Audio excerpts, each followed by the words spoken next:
Hello and welcome to the next video in the csc314 sequence. I think I'm going to call this a week 4 video. I know I'm only getting this on Friday evening. Don't worry if you don't get it into the week 4 screenshots. It can roll over into the week 5. But this really is part of, or the follow-on to the video that got out on Monday. I did not get to this one as soon as I hoped. Still not quite caught up to where I really want to be with these videos, but we're getting there. So first things first, you saw the email, but just to clarify, let's pop over to the virtual machine. Remember, one of the last things we looked at was how to make a KDGB or KDBG, KDebug, how to get it to show Intel syntax when it's interpreting memory as instructions. And I showed you the .gdb init file and setting this line in that file. What I forgot was, and this is in the email, so you've probably already fixed it, but just so you see it here in video as well, what I forgot to tell you about, and in fact, at least two people asked me about this, and that didn't even jog my memory as to this other step that needed to be done. So if we actually bring up KGDB, such as on our first ASM script program, and let's see, I start it up. So what we're doing here is we're looking at memory down here. You want to click this memory tab, look at it here. And it's already in instructions mode, and here it is showing Intel syntax, but the last thing you needed to do there was go to settings, global options, and there's a I believe it's a -NX or -NX in here. You want to delete that option. Okay, that option basically says do not read the GDB init file that we just created. So it doesn't help to have that option there if we want to actually have it read that init file. So go ahead and delete that option, and then it should then restart KGDB, or I'm going to start calling it KDebug because I always get the letters out of order, because it uses GDB, which is GNU debugger, but this is KDBG, which is, you know, the KDE debugger, whatever. So at any rate, I'm going to try and call it KDebug, because otherwise I'm going to keep switching the letters around there. So KDebug.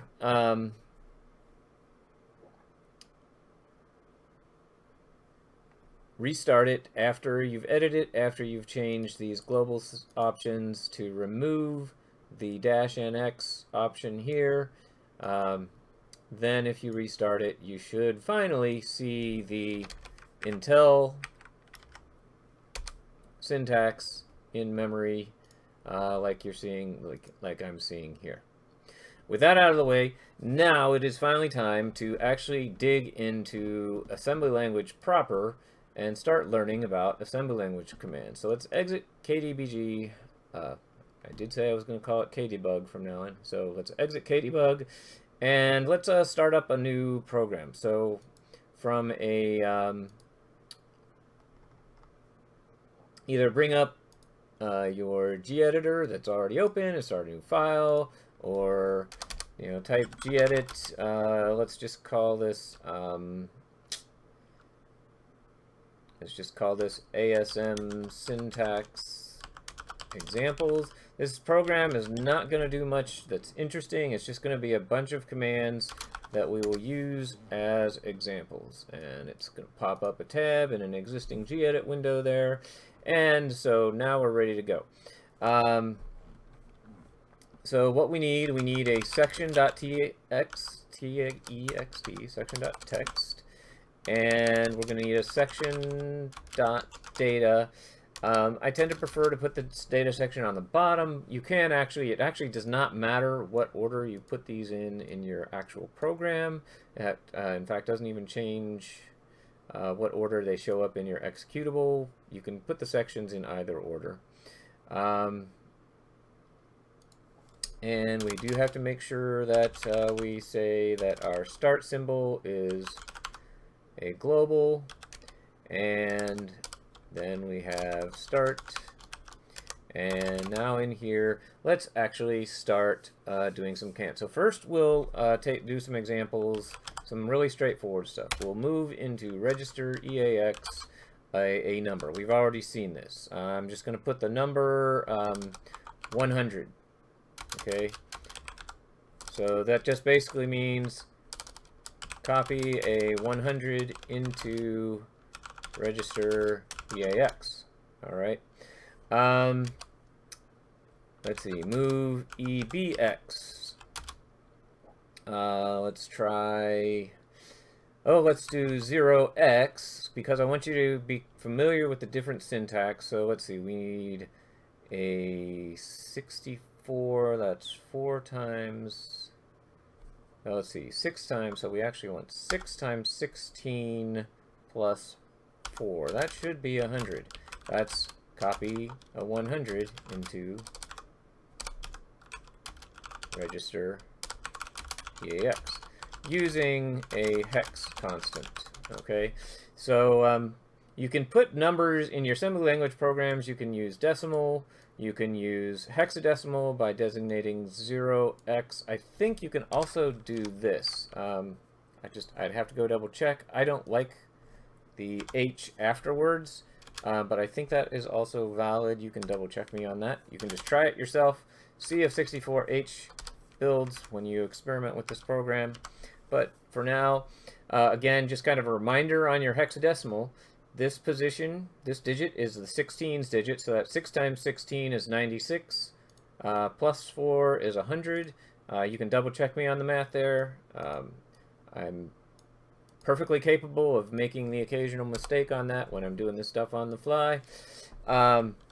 So what we've done is we put two numbers 100 into register EAX and EBX.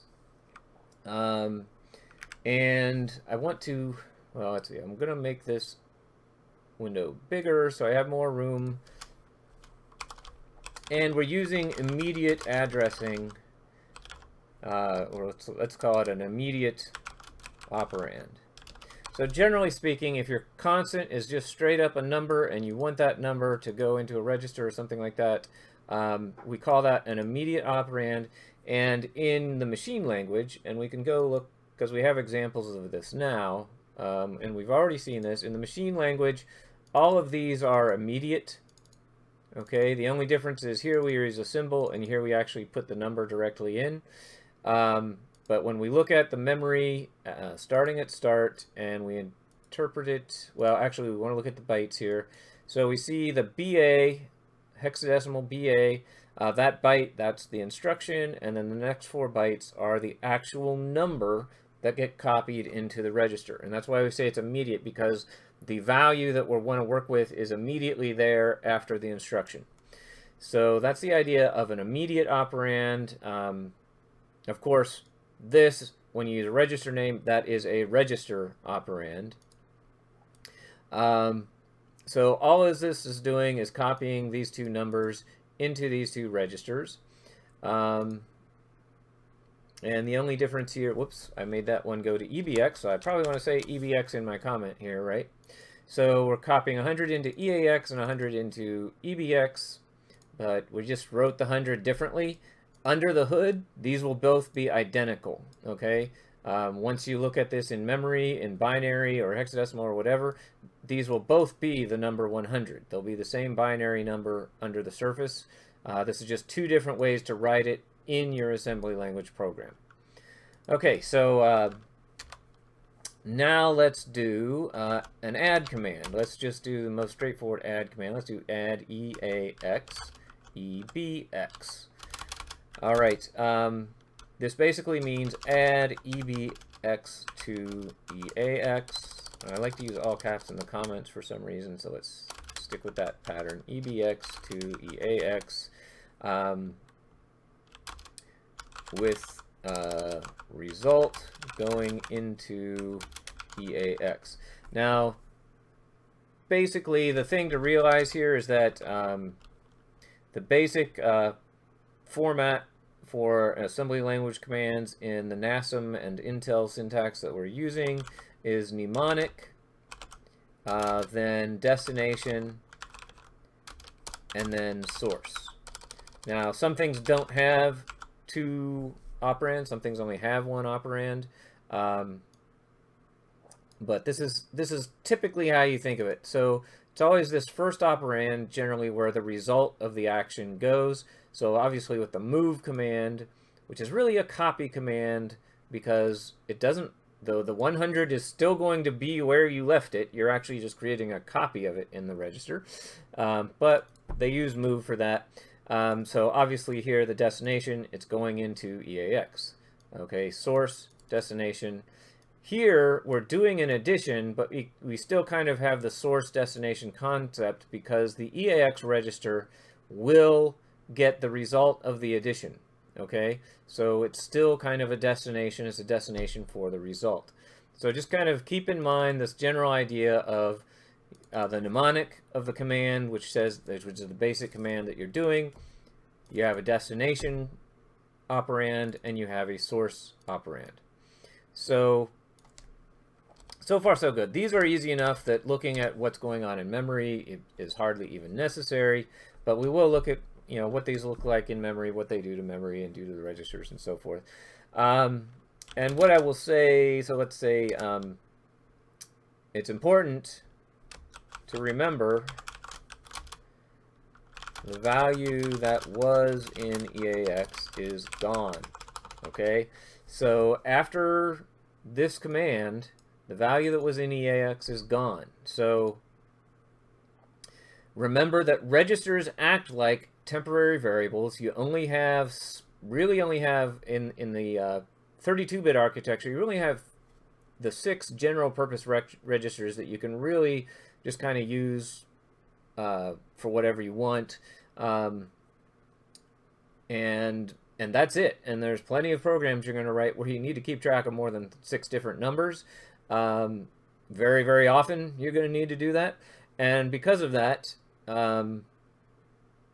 you're constantly going to have to swap things in and out. So if the thing that was in EAX here was something you needed your program to remember, you would need to first move that back into memory somewhere.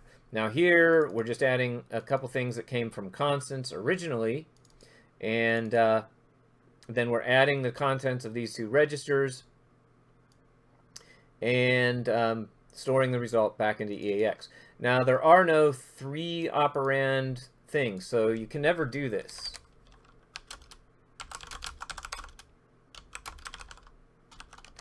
You might want to say add EAX, maybe ECX, EAX, EBX, right? Nope. That's just not available, okay? Maybe you want to say, I want to add these 2 together and then have the result go in EAX so I don't lose either of these, right? But no, that option just is not available here. It's only 2 operand operations, so you're stuck with the fact that when you do something like an addition, you're going to lose one of those operands, okay? So just keep this in mind. I'm not going to keep it here in the comments here, but remember this. There is no 3-part addition where you have add 2 things and store the result somewhere else. The result always goes back into the first register listed. So that's a basic add command. Now let's do a different add command, or actually, well, let's just do a subtract just to be different.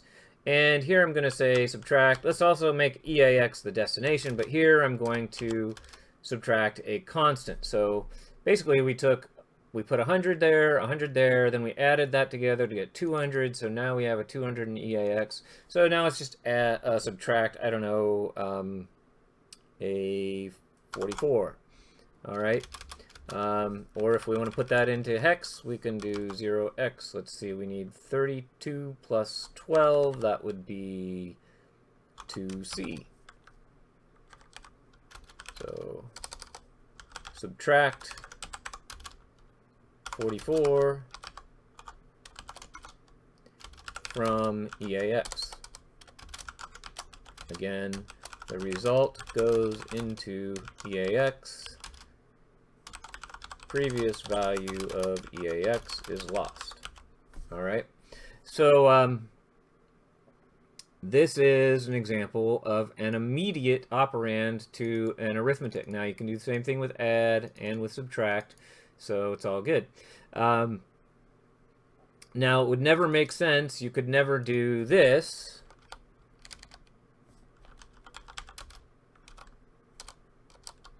Put it down as a 44 this time. Nope.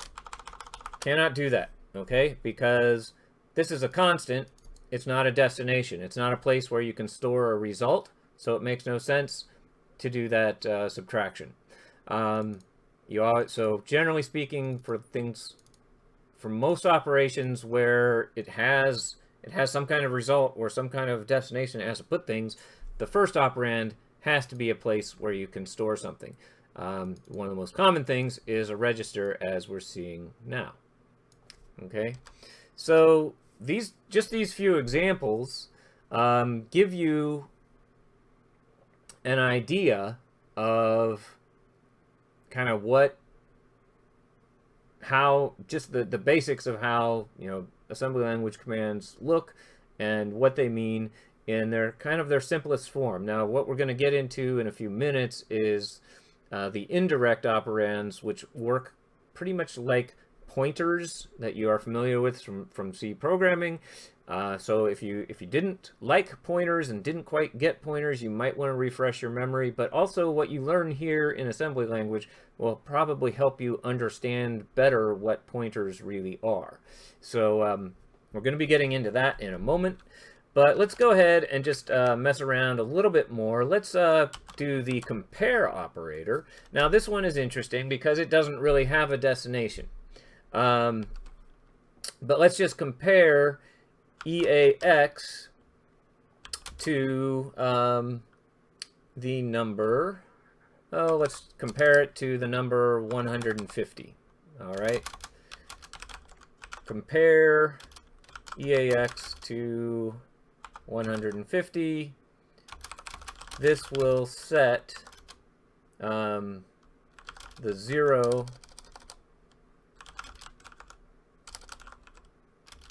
flag and sign flags.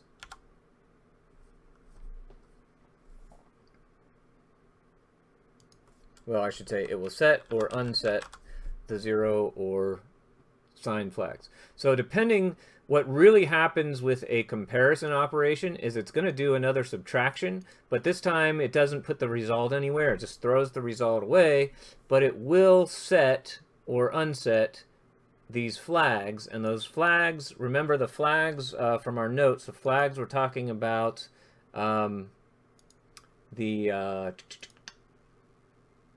this page, the flags we're talking about the registers. And remember, we have the E flags register here, and we discussed the flags that we're likely to utilize in this class, which are the overflow flag, sign flag, 0 flag, parity flag, and carry flag.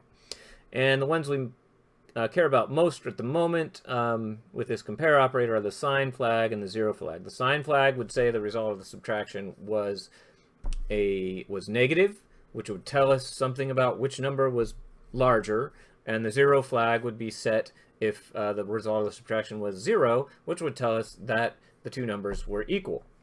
So let's come back over here and let's actually use that.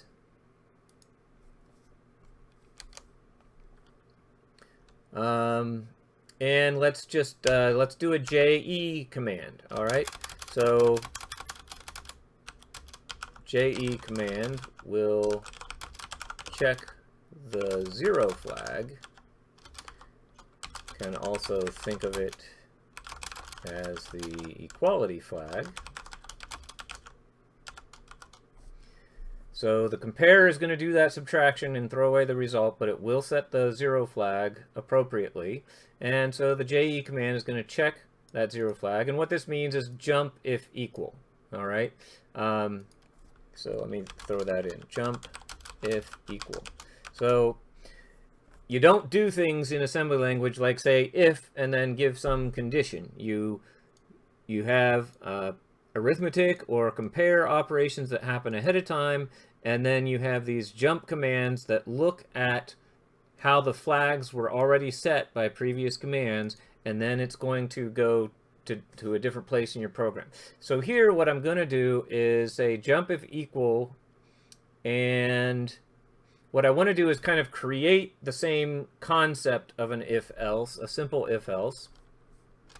And so we're going to jump if equal, and what I want to do is I'm actually going to create another label like start, and let's call this label, and it's kind of traditional, at least style-wise, I like to start my labels with underscores here. So underscore, and then let's call this, actually, let's not do equal, let's do jump less than or equal, okay? And let's see, so I'm just going to label this lesser, okay? And then I'm going to create another label called continue. Oops. Continue. If I can spell, that would be good. All right. So what I'm going to say is JLE, so if it's less, if the result of this comparison was less than, and that should be, this is the sort of thing where you just have to look it up, because right now I don't remember off the top of my head which one's going to be compared to which. So is it EAX less than 150 or 150 less than EAX? But we're just going to do the experiment and see what happens. All right. What we do know is that EAX will be 200 after this. We're going to subtract 44 from it, so it'll be 156. So EAX will be greater than 150 here. So this should actually be false in this case. And what we're going to do is, if it's lesser, we will move, let's just use another move command, and I'm just going to move a something into EDX, one that we haven't used yet, and let's move something into EDX, like, I don't know, just to make it very obvious, let's do a 55,555. That's what we're going to put into EDX, okay? No, actually, here we go. Let's do 0x FF. If the comparison was less than, put all ones into register EDX. So where does that all ones? Remember, F, a hexadecimal digit F, is the same as 4 binary digits of 1. So that's, each F is a 1111. There are 32 bits in our register, so I have 1, 2, 3, 4, 5, 6, 7, 8 hexadecimal digits. This is a way of putting all ones into that register. All right. And let's see. So we're going to jump. So if the comparison was less than, we're going to jump here and do this. But we want to skip this if it was not lesser. So let's do something different. Let's put something different in EDX here. Let's move EDX 0x.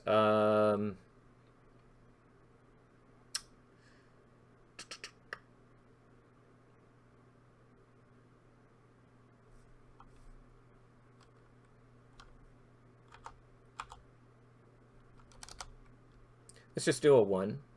Okay, so 00000001. This time I'm putting all the digits out because I'm thinking about this in terms of the whole register.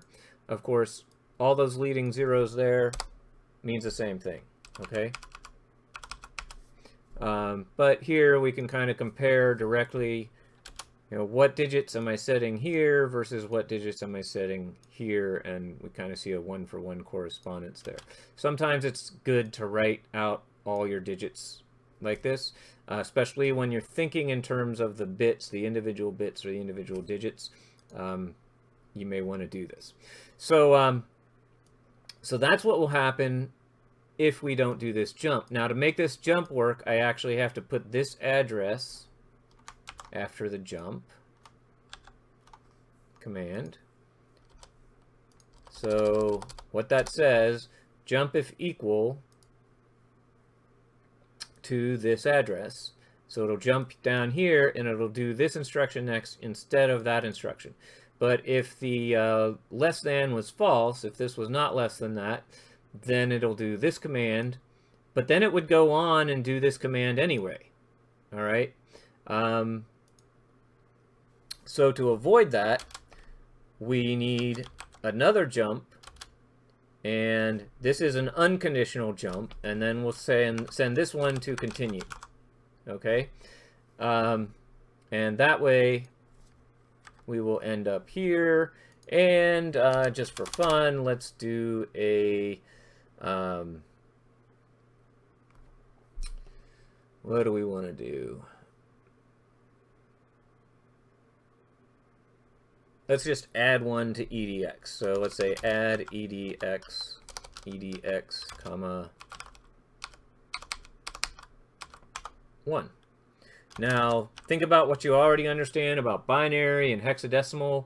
This is a little mini quiz right here. So pause and figure this out. If you have an FFFFFFF in there, you should already know what happens if you add a 1 to that. Okay? And here's the hint. What happens if you add 1 to, I don't know, 9,999? So think about that and see if you understand that. Now, of course, if you have that in edx, when you add 1 to it, of course, that's just adding 1 plus 1 is 2. So that should be easy. This is just a quick little test of, do you understand the hexadecimal stuff we've already talked about? What's going to happen to those bytes there? And yeah, so I think this is a good start. We don't have anything in our data section yet, so it's kind of a little bit pointless down there, but we'll be adding some stuff there soon enough, because that's when things start to get interesting. But just let's make sure we see what's going on here first in KGDB. So let's go ahead and we call this, oops, I did not name it correctly. Let me do another save as. ASM syntax examples. So let's save that. And now let's come over here, quick ls, make sure it's there. ASM syntax examples. I'm going to do, okay, for those of you who have not done any Linux before, the rm command is the remove. It's something you should be careful with. So I'm going to remove asn syntax examples.asm that I created accidentally. And I'm also going to remove the one that ends in tilde. There we go. And now here is the correctly named one where I have an M right there. And now let's build that. So we have the nasm command, and we need the debug symbols with the format. Let's see. And we need the ELF32 to let it know we're doing 32-bit architecture here. Let's see. I think I've got that right. Oh, wait, no, I don't want a space. I do want a space there after the dash F. Okay, so now we want ASM syntax examples.asm. Run that, and oh, dang it.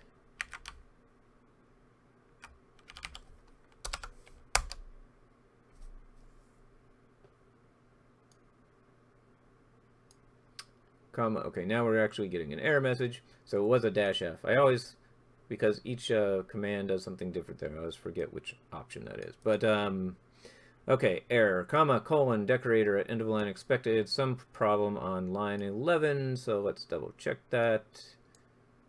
Wrong editor window, there we go. Line 11. Okay, yeah, I just forgot a comma after edx there, which it wants, so let's put that in. Save and come back. And so that built. Now we need to do the ld command.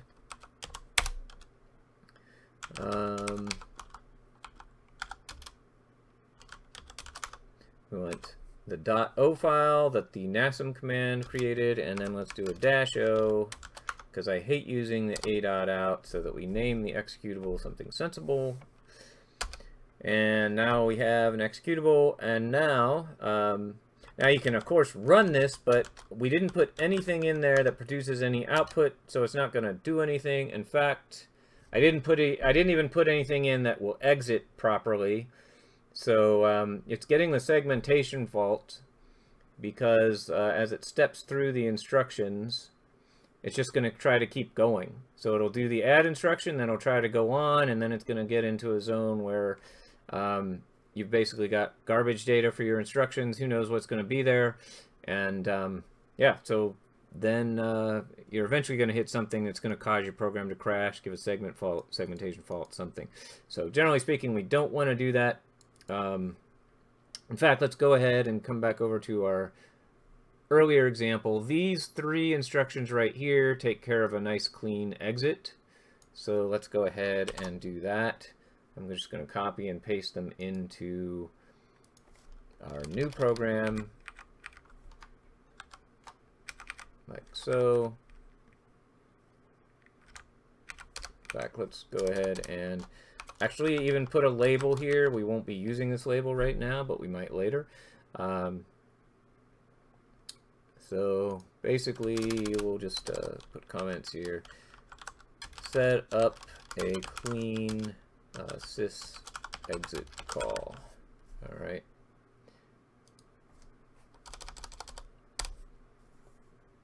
Because I misspelled exit there. There we go. All right, so let's save that. So we now have a clean exit. And now if we rebuild, relink, and rerun it, doesn't do anything. Great. Well, it actually did stuff. We just couldn't see it do anything because it doesn't produce any output. But we can look at it now in KDGB. Oops, that's not KDGB. That is a different editor that I was playing around with. Let's exit this KDebug. Exit KDebug. I'm going to try to keep calling it KDebug. So let's exit KDebug there, and let's start it up again. KDebug. ASM syntax examples, and ampersand to detach it, and there we go. All right, so now here we have it, and if you click on the Xterm window there, it's always hidden behind the main window, but you probably want to bring it up and slide it over to the side so you can see it. This is where the program will print output when the time comes, but for now, let's just put our breakpoint on the first instruction here.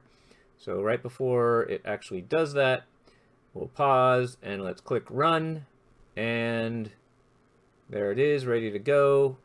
There's not much going on to look at. Let's go ahead and have it look at start for the memory, and of course we can look at that as instructions, and we just see the same instructions that we have up there, or we can look at it as hexadecimal, but we probably want to look at it as hexadecimal bytes. So there we see, for example, move into EAX. Here's the 1 byte B8 in hexadecimal. That's the instruction, and then we're moving a 100, which in hexadecimal, remember, is a 64. And notice that the lowest 2 hexadecimal digits, remember, little endian, so the lowest digits are first. So these 2 lowest digits here, 64, that means we have 100. That's 6 times 16 plus 4 is 100. Right there, and then zeros for all the other digits. If we do change it to look at start plus 1, I know we did this last time, but it doesn't hurt to re-emphasize this stuff a little bit, and we change it to looking at 4-byte words, there's the hexadecimal 64, and if we interpret it as decimal, signed or unsigned should give us the same thing, 100, okay? So, we put a 100 into those 4 bytes right there, and then copied that 100 into register EX, or we will when we do this step. So let's look at the registers right now. Right now, a bunch of zeros in our general purpose registers, which kind of makes sense. And now let's actually do a step over on that instruction. Again, don't bother with the step into and step out. When we start learning about subroutines and function calls, then those will be relevant. Until then, just do the step over.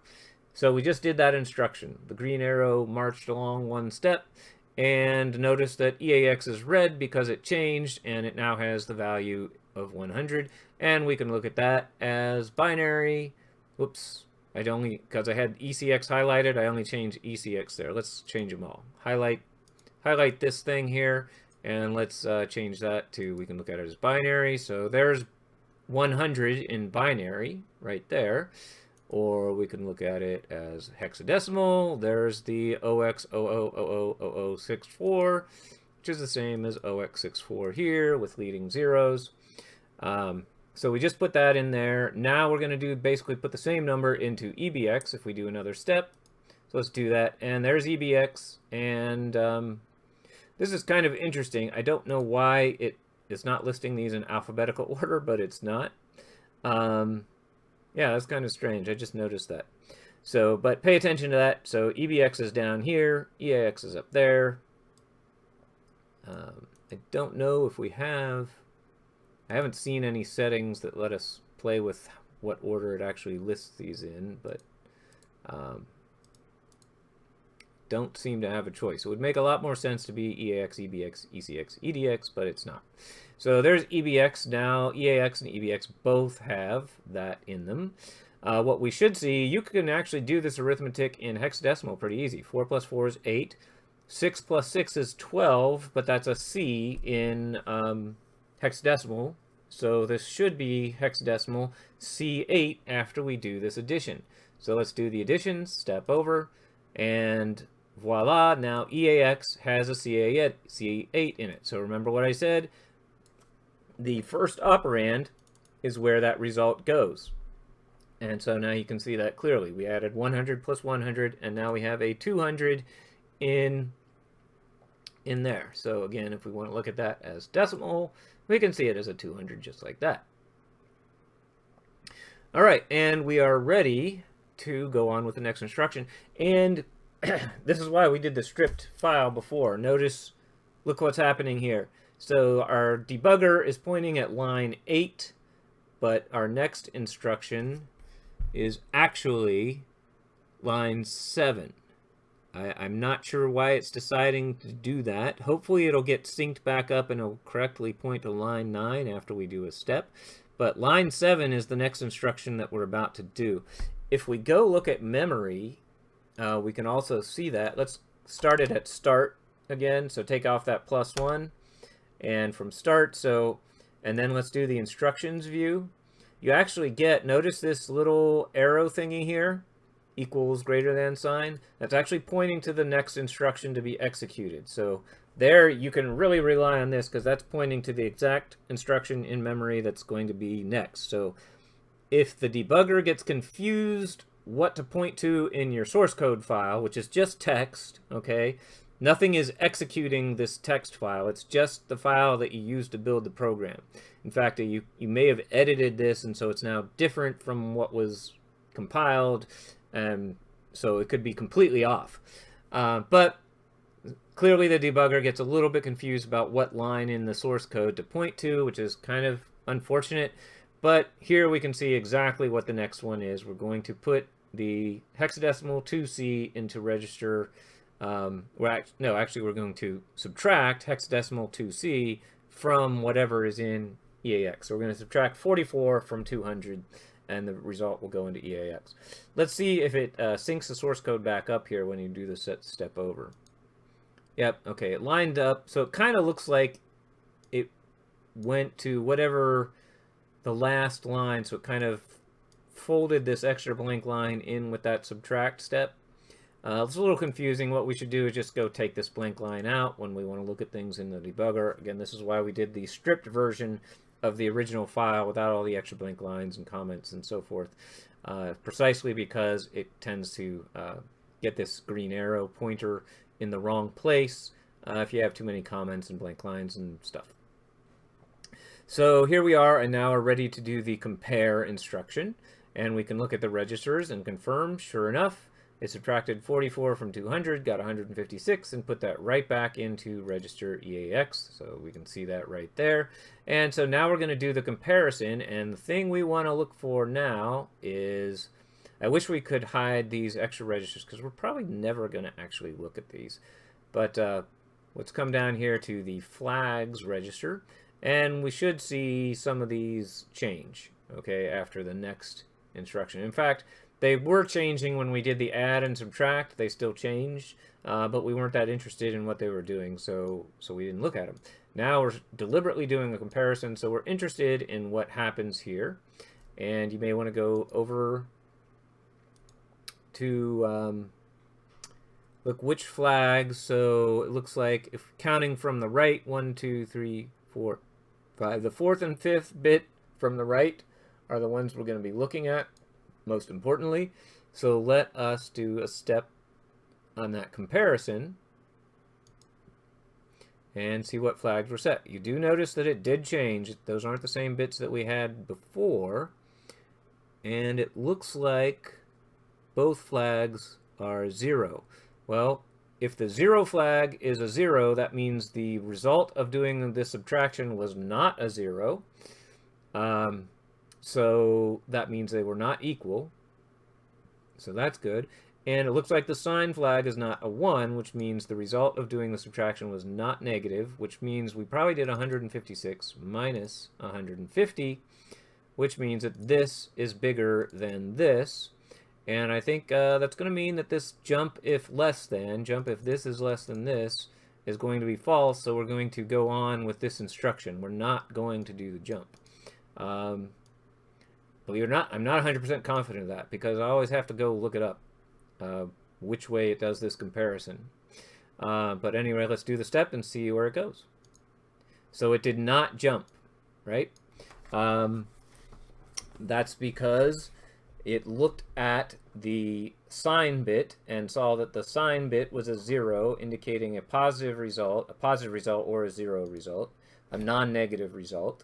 So 156 minus 150 was positive 4. Now that subtraction, the result of that subtraction never went anywhere. I mean, there's no, if we look at the registers, scroll up, nothing got that 156 minus 150. I'm sorry, the result was 6, not 4. Like, arithmetic, you know. So the result was 6, but that 6 did not get stored anywhere. It's gone forever. But we do have the bits that we were able to look at in E flags, the sign bit and the 0 bit, that this jump command was able to look at to decide whether or not it was going to jump. It decided not to jump because this number was not less than this number. So that tells us, now you know, based on this example concretely, the jump less than or equal to is referring to is the first thing you compared less than or equal to the second thing you compared. Okay, and all of them then are in that ordering. So if you do greater than or greater than or equal to, all of those is the first thing, greater or lesser or whatever, to the second thing, right? So now we're actually going to do this command, the MovAddSubCmpJleJmp. So we should, if we look at the memory at the register, we should now see a 1 go into EDX, which is currently 0. So if we do another step, I'm going to click step over, and there it is. There's the 1. Again, if we want to look at these as hexadecimal, this is actually mostly my preferred way to look at it, because here you see basically each digit of the hexadecimal number laid out here with all the leading zeros. This tells you exactly what the bits of this register are, right? So I just kind of prefer this view. So we see that we have a 1 that we copied into EDX. And now we are on jump continue. So when we do this, it should jump down to this instruction here. All right, so let's do another step. And sure enough, it found itself in the right place. That's good. If we look at memory, we see, sure enough, it's about to do this add EDX1. So we're about to add 1 to the 1 that's already in there and get 2. 1 plus 1 is 2. That's your math lesson for the day. All right, so we're about to see EDX change here. So let's do a step again. And sure enough, EDX became a 2. And now we are ready to do the exit. So now this is going to move a couple numbers, one into EBX, one into EAX. So those numbers that we put in there before, or the results that we have in there before are going to be destroyed. So this kind of lets you see how temporary these registers are in terms of thinking of them as variables. You cannot decide that a register just means one thing and always use it for that, because you're constantly going to be needing to reuse registers for different things. Here, the sysexit command, the sysexit system call, needs these numbers in these registers to do its thing. So it expects some numbers in there, so we're setting those numbers up, and then we're doing this interrupt operation that does the syscall, and we will be learning more about syscalls later on. So just get the essence of what I'm talking about here. We have to use those registers. We can't use different registers because each system call expects certain pieces of information in certain registers. So it is specifically EAX and EBX that the sysexit expects certain numbers in to do its job. And for that reason, in fact, I should say one of these, the EAX register here, that is the system exit. It's because we put a 1 here that this is a sysexit call.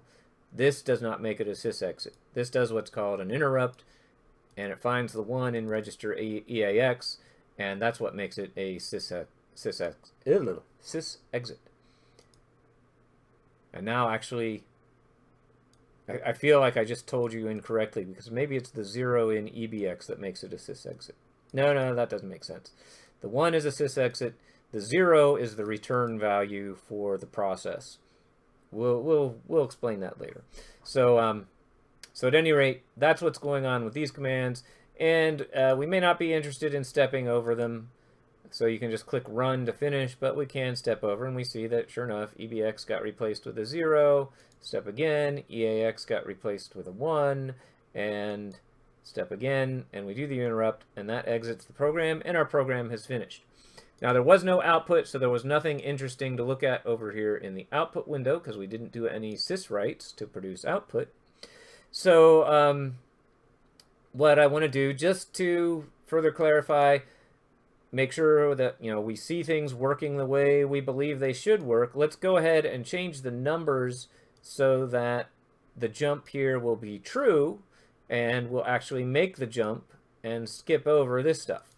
All right, so let's just change the numbers here. So we're going to subtract a 150 from whatever we get in here. Well, what if we just put something smaller in there, like, I don't know, a 3, 2. Whoops, I'm trying to edit, but that's not an editor window. So actually, let's exit KDebug. And now there is a way to reload executables, but it's a little counterintuitive. It's actually, I think, safer. Just exit when you're ready to make a change to your program. Exit KDebug and come back and edit your program. So here, let's just put something smaller. Let's actually subtract something bigger from EAX. Let's subtract a 99. Let's just actually put it in as decimal. Or, well, let's see, we know what 99 is in hex. If this is 100 in hexadecimal, what is 99 in hexadecimal? Pause and figure it out for yourself. Then come back. You were right. It's a 93. There we go. I'm sorry. 63. You were right, because I'm sure you said 63, right? If it's 64 is 100 in hexadecimal, then just subtract 1 to get 99. So 63 is 99 in hexadecimal, right? So there we go. We're going to take the 200 that we end up with there. We're going to subtract 99 from it. And then when we do this comparison, the JLE will be false because the sign bit will be set this time because it's going to do a subtraction, and the subtraction will be less than 0 because we'll have 101 minus 150. That's what we expect. So let's go ahead and save, rebuild, rerun that in the debugger just to see that happening. So KDBG, KDebug, ASM syntax examples, and off we go. So we don't really need to see the output window, but I like to make sure that you're reminded that it's there. We'll be doing something with that pretty soon. So let's go ahead and notice that when you redo the same executable file name, it remembers the breakpoints and stuff that it had before. Sometimes if you've made a lot of changes, those breakpoints aren't really what you want them, where you want them. You can always click and remove breakpoints here, or you can just click on a breakpoint where it is on the side there and delete it. There is a way to add breakpoints here by putting in addresses, but I don't want us to worry about that right now. So let's go ahead and put the breakpoint back here on the first instruction. Let's run, and there we go. We're off and running. Let's do some steps. So step, and we got the 100 in there. Step, we got the 100 in EBX. Step, we got added them together, got the 200 in EAX. Now we're going to do the subtraction. That should be subtracting a 99 from there. So let's step, and sure enough, we have, wait, what did I forget to do? See, this is where if I was in front of a class, they could say, Scott, wait, you forgot to rebuild. I exited KDebug, and then I forgot to come in here and rebuild. We have to rebuild our program because we made changes, and relink it. Now when I do KDebug, we should be good to go. All right. So now let's do it again. Run, and we're going to step. We get 100 there. Step, we get 100 in EBX. Step, we add them together and put the 200 in EAX. Now we're going to subtract the 99 from that 200. And we see that EAX is 101. We're nicely looking at this as a decimal value, so we can interpret it as normal human beings. But of course, it's always kind of cool to look at it as hexadecimal. What should 101 be in a hexadecimal? If you could do the 6.4 and the 6.3, the 101 should be pretty obvious. So pause, see how obvious it is, and let's step. And you were right. In hexadecimal, 101 is a 6.5. Okay, so there it is. Now we have 101, and we're going to compare that to 150. That is less than 150. So when we do the compare, wait, did I already do the compare? Did I actually, I think I accidentally clicked step. I either accidentally clicked step an extra time or it got its green marker off. Let's go to memory and see what one we're actually about to do. I must have clicked step an extra time without realizing it. So it's already done the compare, and it's about to do the jump if less than. So if the result of this comparison was a less than, this will be a true, and we can actually go look at the registers in the E flags, and sure enough, there's bit number 5 in E flags. That's the sign bit. So go back to the notes. E flags, the sign flag, is the 5th bit from the right. Okay, so that is now a 1. That means when we did a subtraction of EAX minus 150, we got a negative number. We got a negative 49, in fact. Now that 49 is not saved anywhere because the compare does not save the result of its subtraction. But it does have the sign bit, so we know that it's less than. So when this jump command fires, it should jump down to this instruction, skipping this instruction. Okay, this is basically how you do an if-else in assembly language. Got it?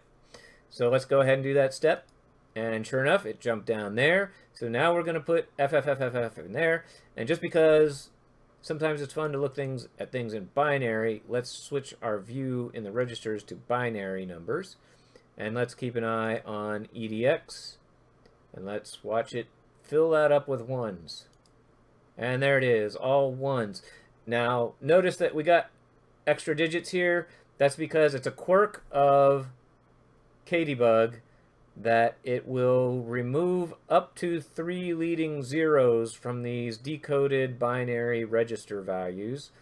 So for these that have leading zeros, we're not seeing 3 zeros there. I hate that. KDebug is open source. I've thought about going in. I've already looked at their source code to find where it does that. And I may send them a patch just to fix that because it drives me crazy. And it's open source, so that's the kind of thing you can do. And incidentally, I encourage all of you, if at this point, you are programmers now. And getting involved with open source projects is a good way to help establish a reputation. It forces you to work on things, work with other people, learn good coding habits, and so forth. So I highly encourage you, find open source projects that interest you. It's a lot easier to get involved in those things and actually even do the programming than you might realize. So, and you can always contribute as well by testing and so forth and providing bug reports. So it's well worth it to get involved in open source projects. It can really enhance your career, enhance your skills, and so forth. So here we did see, though, that when we put f into this register, we got in the binary, we got all ones. And of course, if we view things in hex, we see the f. And if we look at it as decimal, then we get, well, this is whatever 2 to the 32 minus 1 is. So actually, well, we could add that. Oh, I can't edit there. So I was going to add a comment about that being 2 to the 32 minus 1. But that's what f hex is in decimal, is this number. And that number is 2 to the power of 32 minus 1. Okay? Which happens to be 4,294,000,000, whatever the rest of those digits are. All right, so that is basically how you use a jump. That's how you use the compare. This is how you do an if-else. And there's no reason that you can only have just one instruction. We just had one instruction here and one instruction here. But you can have as many instructions. You can have a whole bunch of instructions. It's just going to jump to whatever the address of lesser is, okay? And, or it's going to jump from here to wherever continue is. So that lets us basically, if this is true, we do this stuff, otherwise we do this stuff, and then we skip the stuff we wanted to do when it was true. And move on and do this, and that's what we're about to do now. Is again, we're going to add 1 to this number here, and remember what we said about binary numbers and 2's complement and the circle and all that stuff. Let's go back and look at that. Where is it? So now we're doing this with 32-bit, so you have to imagine this circle with 32-bit numbers, not 8-bit numbers. But imagine a huge circle going around, and so now as negative numbers, 1, 1, 1, 1, 1, 1, 1, 1, 1, 1, 1. That's a -1 if we interpret it as an unsigned, as a signed decimal, or it's 4 billion whatever. It's 2 to the power of 32 minus 1 if we interpret it as a signed number. But once we add 1 to this, it's just going to roll over to all zeros. Okay? But let's watch something else when we do that. So if you add 1 to all ones in binary, you have carrying just like you do in decimal. Actually, let's come over to the thing here. I'm going to add a page, and we'll call this binary addition. Okay, so now let's imagine we're gonna do 1 1 1 1 1 1 1 1 1 1 1 1 1 1 1. I'm just adding spaces here to break it up a little bit. Okay, so we can kind of see the bytes and the groups of 4 digits that compare, that look like hexadecimal digits. So let me change this also to Courier because that gives us a nice fixed space font. And then let's do plus 0 0 0 0 0 0 0 0 0 0 0 and so on. But let's add 1 to that. That's what we're about to do. We're about to add 1 to this number, right? Equals whatever. Now, by analogy, think about just normal arithmetic. What happens if you had like 999,999? And let's break that up with commas, because that's what we do, right? And I want to change that to a fixed font. And then we add 000, comma 001 to that, right? So that's plus, and let me move that over.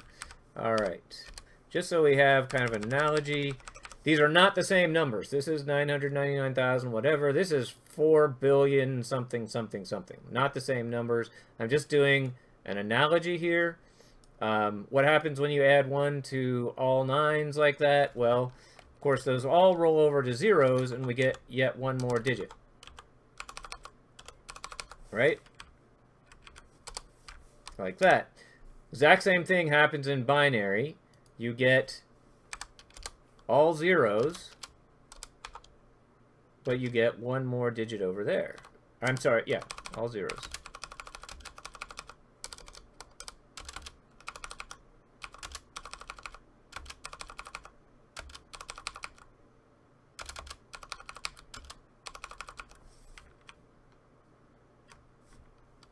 Seems like I got an extra space in there or something.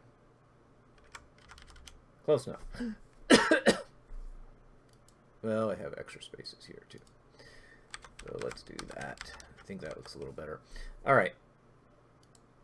So just as the 999s rolled over here, and we got the carry there, so let me bring out my handy dandy drawing tools. So you can kind of think of this as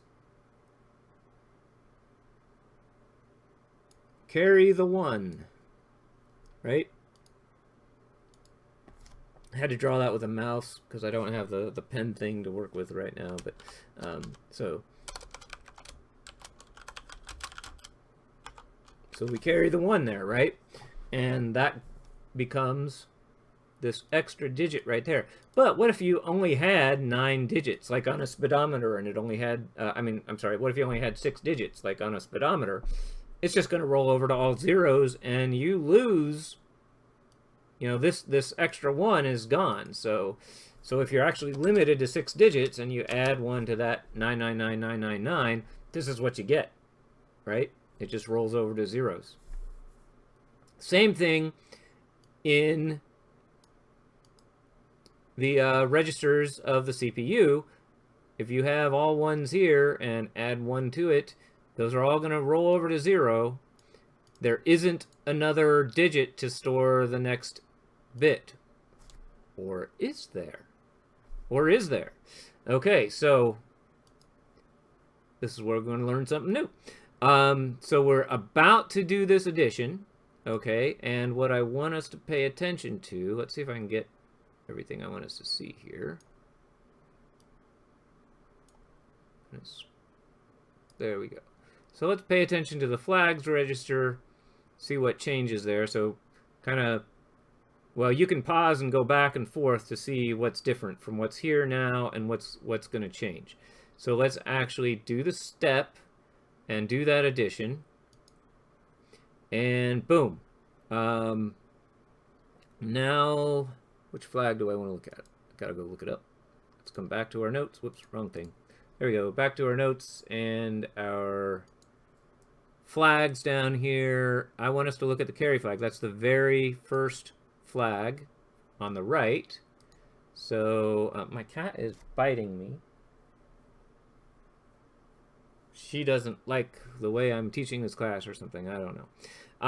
But at any rate, so the flag, we noticed that this flag is set. Now, it may have been set before. In fact, I think it was set, so we did not necessarily see it change here. I don't know. You can pause and go back and see if it was a 0 before. I didn't actually remember to look. But now it is a 1, and what that tells us is that when we did this addition of adding 1 to all those F's, that there was an extra digit that got carried over. So again, if we come back to what I was just looking at here, the carry the 1, well, we also have carry the 1 over there.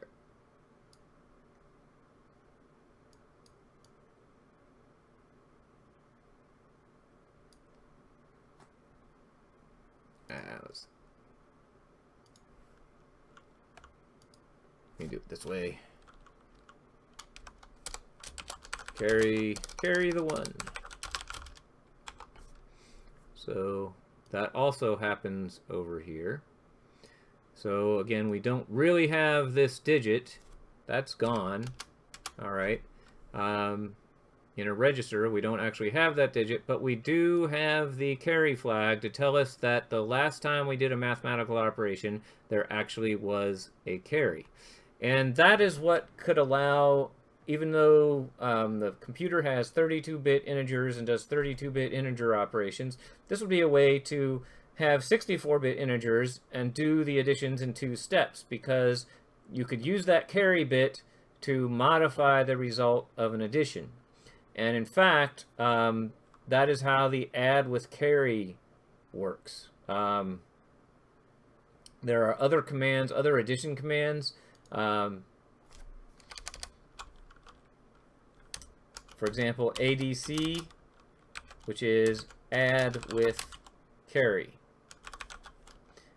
in assembly language. We're not going to look at that too closely right now, but just be aware of that, that if it became important that you work with numbers that are more than 32 bits, then this add with carry might be very significant, because you might have to do the additions or subtractions in 2 steps, 32 bits at a time. Now, actually, there are commands that let you do 64-bit calculations, even though it's a 32-bit architecture.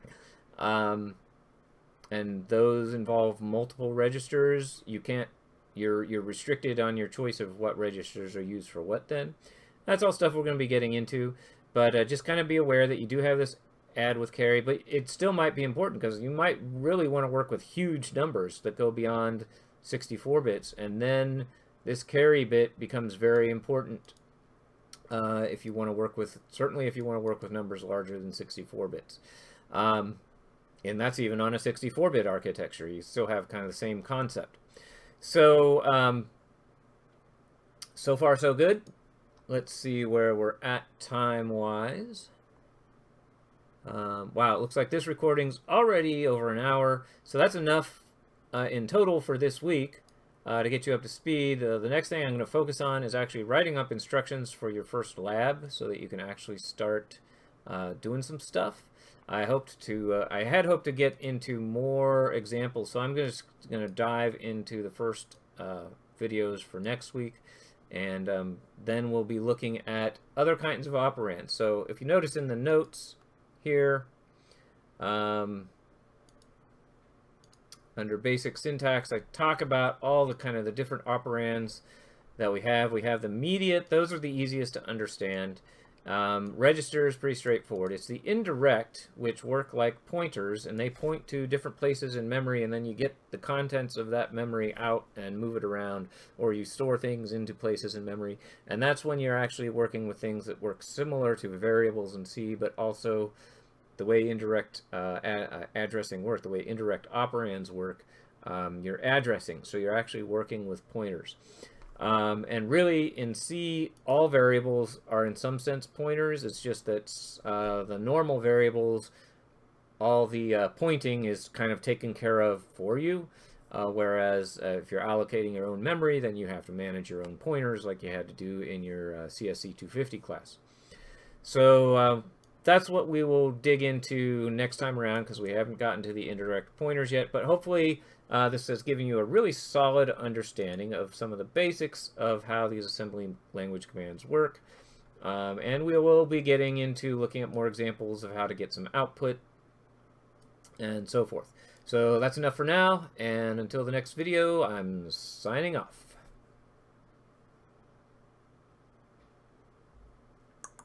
That is, if I can remember where my stop recording button is. There it is. All right. Until next time.